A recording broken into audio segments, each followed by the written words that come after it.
안녕하세요. 시사건건 홀수영입니다.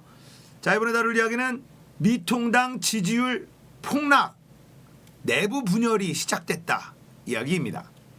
자, 리얼미터 여론조사 결과가 발표가 됐는데요. TBS가 의뢰를 하고 리얼미터가 조사를 했습니다. 표본수는 전국 성인 1512명, 표본오차 95%, 신뢰 수준 플러스 마이너스 2.5%, 응답률 5.3%. 조사 방법은 무선 전화 면접 10%, 무선 70, 유선 20%, 자동 응답 혼용.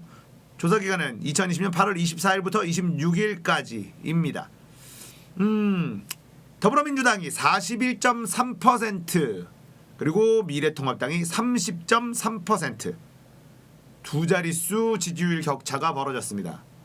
더불어민주당은 39.7%에서 41.3%로 상승을 했고, 미래통합당은 35.1%에서 30.3%로 폭락을 했는데요. 국민의당이 4.3, 정의당이 3.6, 열린민주당이 3.6입니다. 자, 미래통합당의 지지율 폭락. 자, 이렇게 지지율이 폭락하게 되면 이제 내부 분열이 일어날 수밖에 없거든요. 그리고 이미 내부 분열이 일어나고 있죠. 정광훈 목사 사랑제일교회와 이제 절연을 해야 한다. 그리고 국민에게 사과해야 한다라고 이야기하는 파와 이 태극기 부대 잃을 수 없어. 나 못 잃어. 태극기 부대 못 잃어. 기독교 못 잃어. 이런 사람들과 지금 내부에서 갈등이 벌어지고 있습니다. 김종인 비대위원장은 이러지도 저러지도 못하고 있는 상황이죠. 자, 저 30%. 자, 다음 주가 되면 20%대로 떨어질 거라고 저는 예상하고 있는데요. 지금 이 감염병 확산이 너무 힘들어지는 상황이죠. 그래서 거리두기 3단계로 가야 한다라는 이야기가 설득력을 얻고 있습니다. 자, 3단계라고 한다면 이때까지 대한민국이 단 한 번도 해본 적이 없는 강력한 셧다운입니다. 모든 자영업자들은 문을 닫아야 합니다. 대한민국 경제가 마비되는 순간이 오는 거죠. 자, 의료계에서는 빨리 3단계를 진행을 하고 최대한 빨리 수습하는 것이 경제적으로 더 이익이다 라고 주장을 하고 있고요. 정부는 어떻게 해서라도 이 2단계에서 수습을 하고 싶은 상황이에요. 그런데 확진자 수가 계속해서 늘고 있잖아요. 앞이 캄캄한 그런 상황인데요. 여전히 이 광화문 집회에 참석한 사람들이 동선을 속이고 마구마구 전파시키고 있습니다. 그리고 이 집회는 미통당이 주범이다라는 것이 국민들에게 퍼지고 있는 상황이죠. 그것이 바로 이렇게 지지율로 나오고 있는 겁니다. 30.3%, 5% 가까이 떨어졌는데요. 자, 정당이라고 하는 것은 결국은 정권을 가지고 오기 위한 집단입니다. 지지율이 이렇게 떨어지면, 특히나 야당의 지지율이 이렇게 떨어지면, 거기다가 지금 태풍, 홍수, 감염병, 정부의 호재가 아예 없는 이런 상황에서 야당의 지지율이 떨어진다는 건 정말 심각한 일인데요. 그만큼 대한민국의 국민들이 이제는 깨어 있다는 뜻입니다. 언론이 아무리 쉴드를 쳐줘도요, 국민들이 이제는 속질 않아요. 거기다가 미통당 입장에서는 더 뼈아픈 것이 뭐냐면 이 리얼미터가요, 미통당에게 좀 유리한 지표가 나오는 그런 여론조사 기관이에요. 대통령의 지지율도 다른 여론조사 기관보다는 조금 낮게 잡힙니다. 그런 리얼미터의 여론조사 결과에서 더불어민주당 41.3%, 미래통합당 30.3%가 나왔다는 건 충격적일 겁니다. 이제 앞으로 미통당이 어떻게 해야 될지 고민에 빠질 수밖에 없겠죠. 말씀드린 것처럼 내부 분열이 시작이 됐어요. 김종인 비대위원장은 광주 5.18 묘역에 가서 무릎을 꿇고 사과를 했습니다. 미통당은 이 태극기 부대가 주장하는 5.18 폭동, 이것과 상관없다, 이제 단절하겠다라는 제스처를 보인 건데요. 이 부분에 대해서도 좀 말이 많습니다. 내부에서는 말이 나오죠. 그리고 저처럼 미통당을 지지하지 않는 사람들 같은 경우에는 그 옛날 40년 전 광주 5.18 사과하면서 바로 이번 달에 있었던 이 광화문 집회에 관련돼선 왜 사과하지 않느냐. 김종인 비대위원장은 여전히 이 광화문 집회와 자신들은 아무 상관이 없다라고 이야기를 하고 있거든요. 주호영 원내대표도 사랑제일교회와 전광훈 목사 손절하는 듯 했다가 꼬리를 내리고 언론에서 과하게 얘기했다라고 하고 있는 상황이고요. 미통당과 사랑제일교회, 전광훈, 보수 개신교 집단들, 대형교회 집단들, 자, 여기와 손절할래야 손절할 수가 없어요. 지금 대한민국 개신교인들이 망치고 있는 중 아닙니까? 소수의 개신교인들 때문에 전체 개신교인들을 싸잡아서 비난하지 말아달라라고 이야기하는 개신교인들도 많이 계십니다. 그런데 문제는 이게 소수의 문제가 아니라는 거예요. 대형교회 목사들이 이런 정치적인 극우적인 정치색을 가지고 있고 광화문 집회에 교인들을 모으는데 앞장섰고요. 그렇게 모인 사람들에게 동선을 밝히지 마라, 검사받지 마라, 전화받지 마라, 이렇게 교육을 시키고 있는 상황이기 때문에 이거를 소수의 개신교인들이라고 얘기하기에는 지금 사회적인 영향이 너무 큽니다. 교회가 사회의 모범이 되어야 되는 것 아닙니까? 교인들이 사회의 빛이 돼야 되는 것 아닙니까? 그런데 이 교인들이요, 사회의 악이 되고 있는 상황이죠. 아직도 동선 밝히지 않고 거짓말로 동선을 얘기하고 또 검사받지 않고 전화기 꺼놓고 숨어 지내고 그러면서 돌아다니면서 사람들에게 계속 전파를 하고 있습니다.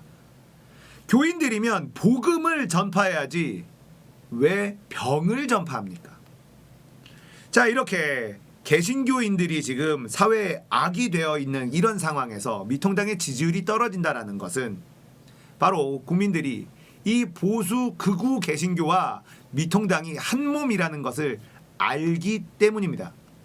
이들은 감염병을 확산시키고 정부가 우왕좌왕하게 만들고 사회를 혼란에 빠뜨려서 민주당과 정부의 지지율을 떨어뜨리는 것이 목적이었을 텐데요.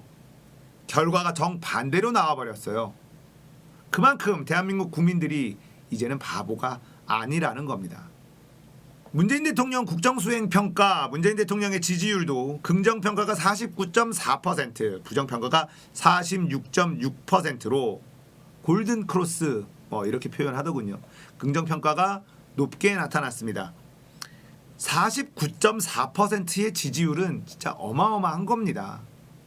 박근혜 대통령, 이명박 대통령 때 기억나십니까? 25%, 30%, 국정 운영을 하기에 안정적인 지지율, 이런 식으로 언론이 써댔거든요. 그런데 50% 위에 있다가 53%, 54% 이렇게 가다가 40%대로 떨어지니까 언론에서 뭐라고 합니까? 대통령, 문재인 대통령 쓰지도 않아요. 그냥 한자로 문 딱 적죠. 지지율 하락, 레임덕 운하, 이런 식으로 기사를 써댑니다. 대한민국 망하라 망하라, 문재인 정부 망해라 망해라 구슬하고 있는 것이 바로 미통당, 언론, 검찰, 사법부, 지금의 의사들까지 대한민국의 기득권들이 전부 다 문재인 정부를 싫어합니다.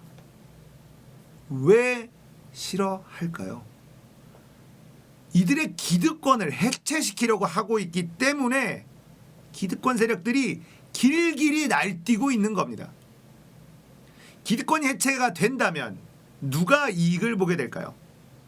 당연히 다수의 국민들이 이익과 혜택을 보게 될 겁니다.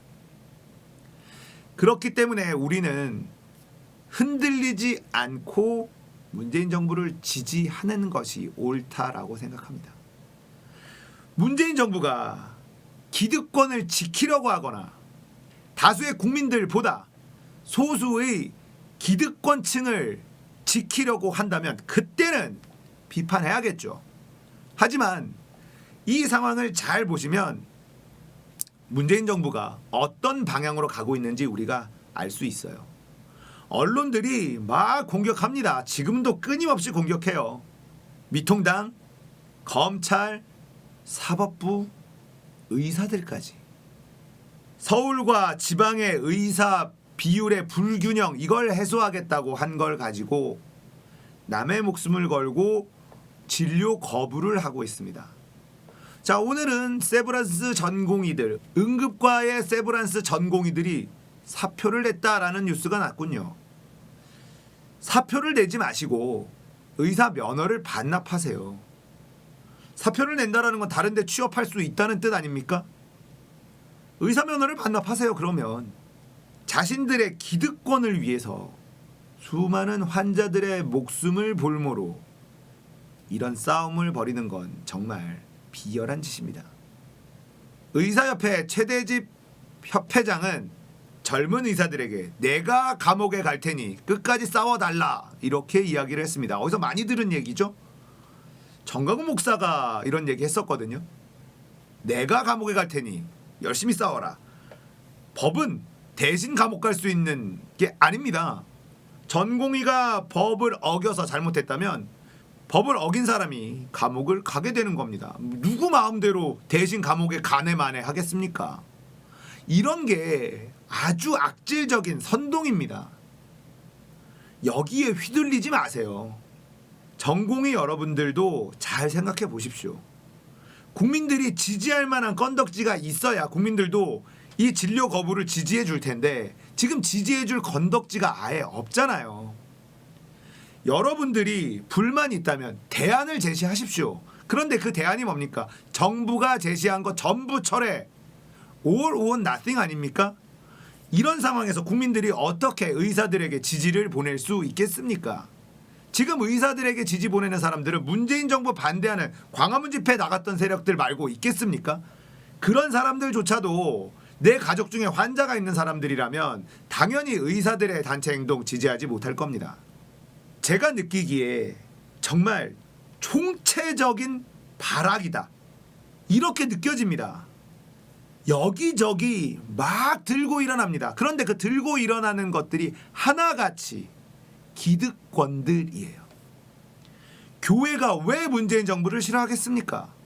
교회가 가진 기득권들을 제거하려고 움직이기 때문에 그렇습니다. 교회 세금 내게 만들려고 하고 있고요. 교회 세습 못하도록 만들려고 하고 있고 이런 게 자신들의 기득권을 해체하는 행동이기 때문에 문재인 정부가 싫은 겁니다. 문재인이 공산주의다? 공산주의였으면 여러분들 다 이미 들어갔어요. 잡아 넣었죠. 독재였어 봐요. 집회할 수 있습니까? 이명박 정권 때만 하더라도 바로 물대포 쏴버렸습니다. 여러분들이 광화문 집회 가서 병 옮고 사람들한테 퍼뜨리고 그래도 감옥 보내지 않습니다. 민주주의이기 때문에 그래요. 지금 대한민국은 기득권 세력과 적폐 세력과 전쟁 중이라는 겁니다. 저는 그렇게 느껴집니다. 세상이 달라질 수 있어요. 이 고비를 우리가 잘 이겨내야만 세상이 달라질 겁니다. 우리가 여기에서 이 기득권들의 공작, 이들의 여론전 여기에 휘둘리면 또 대한민국은 도로 예전으로 돌아갈 수밖에 없을 겁니다. 달라진 대한민국, 투명한 대한민국, 건강한 대한민국 우리가 만들어야 되지 않겠습니까? 자, 여러분들도 잘 지켜보십시오. 반발하는 세력들이 어떤 세력인지 유심히 보세요. 힘없는 자들이 반발하는지 힘 있는 자들이 반발하는지. 힘 있는 자들이 반발하는 건 문재인 정부가 잘하고 있다라는 반증이다. 이렇게 생각하시면 될 겁니다. 자, 지금 감염병이 너무 확산되고 있어서 다들 너무 고생이죠. 의료진들도 너무너무 고생하고 있습니다. 이 더위에 참 힘들 텐데 더 수고해 주시고 여러분들도 방역수칙 잘 지키면서 건강 잘 챙기시면 좋겠습니다. 미통당이 주범이다. 오늘 이야기 여기까지예요. 공감되셨다면 구독, 좋아요, 알람 설정 부탁드릴게요. 감사합니다.